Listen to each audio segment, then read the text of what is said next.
तुम्ही defence expert आहात. तर पहलगामचा अटॅक जवळपास वर्ष होऊन गेलं त्याला. तर तुम्हाला वाटतं कुठेतरी डिफेन्स फेलियर होता? ऑफकोर्स फेलियर होता. म्हणजे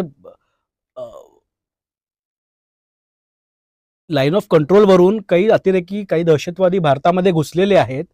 आता त्यामध्ये कसं आहे की काय इंटेलिजन्स एजन्सी म्हणतात आम्ही इनपुट दिलं होतं, सुरक्षा एजन्सीज म्हणतात आमच्याकडे इनपुट आलं नाही. या दोघांच्या कॉन्फ्लिक्टमध्ये सामान्य माणसं मारली गेली. त्यामुळे इंटेलिजन्स फेलियर नक्की आहे, डिफेन्स फेलियर नक्की आहे. यात कुठल्याही प्रकारचं हेजिटेशन माझ्या मनात नाही. ज्या अर्थी आणि एक गोष्ट आपण कायम लक्षात ठेवली पाहिजे की मी ह्याचं समर्थन करत नाहीये, पण जेव्हा एक हल्ला होतो तेव्हा 99 हल्ले सुरक्षा रक्षकांनी थोपवलेले असतात, हे पण लक्षात ठेवा. म्हणजे grossly you can't blame them.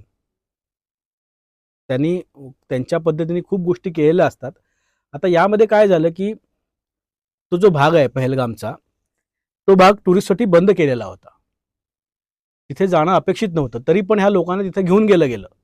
यामध्ये काही कॉन्स्पिरसी होती का, ह्याचा पण विचार केला पाहिजे. का त्यांना त्या गाईडनी तिथं नेलं, का तिथे त्यांना बसवलं? कारण जर टुरिस्टसाठी तो भाग बंद असेल तर मग काय, म्हणजे ह्याचाही आपण विचार केला पाहिजे की काय झालं असावं नक्की.